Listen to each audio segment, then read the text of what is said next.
For those of you that have been listening to the 80-20 Baseball podcast or following 80-20 Baseball for a long time, you know I'm a huge fan of the drag bunt.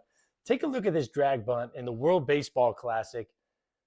This is not even a good bunt in terms of where it's placed. Check this out. It goes right here, way off the line. This is a long way off the line. Look how far it's bunted out. It's not bunted in here. It's not bunted in here. It's not bunted in here. Look how far that is out there. Yet, it's an awesome bunt. What makes this bunt are two key things. Let's key in on the hitter here. He shows no sign of bunting until late, which doesn't give the third baseman any time to react or very little time to react. And that third baseman, so this is the second thing that really stands out, the third baseman was playing back. I am a huge fan of any hitter that is not super slow. Any hitter with even below average speed, definitely average and above average. Any hitter that sees the third baseman playing back with less than 2 strikes. I'm a huge fan of bunting. What you have to do is you have to practice these bunts. You can't just go out there game time and think you're going to drag bunt. He makes it look a lot easier than it is, but with a lot of repetition, you can get really good at this. And he clearly beats this with a bunt that wasn't placed all that well. He showed late, and he made sure that third baseman was playing back. Late show. Third baseman playing deep.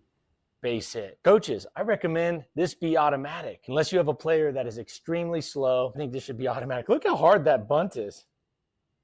Yet, he's still safe. Now, he's a fast runner. I'll give him that. But this is about as bad as you can bunt this ball, and he was still safe. Most bunts can only be better from here, which means slower hitters are going to be able to make that too. Plus, this is a high-level third baseman making this play. Lower levels, this is almost a guaranteed hit if that third baseman is playing back, and we can get it down and just not back to the pitcher. Watch the footwork here.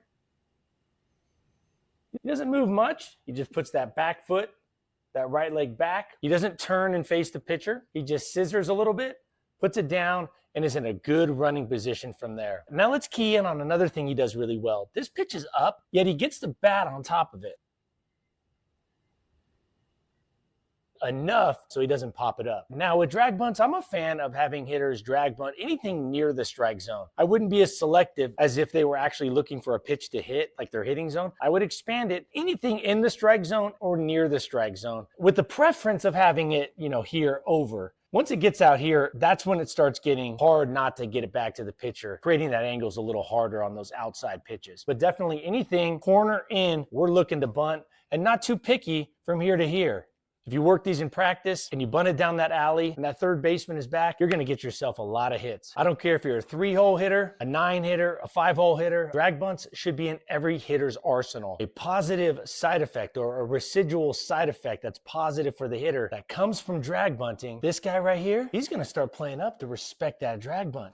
That inherently increases our batting average. The closer this guy can play, especially for right-handed hitters who pull the ball a little more often or hit the ball this way more often than left-handed hitters, if you can get him playing right here up, now you don't have to hit the ball as hard to get it by him. If we never show that we're going to drag bunt, then that third baseman never has to respect it and can play deep, which means their range is going to be a lot better. We're going to hit some hard ground balls. We're going to hit some shots and think we have base hits, yet the third baseman is right there to get it or snags it and gets an out. It's really hard for third basemen to snag a shot their way when they have to play in and respect that bunt.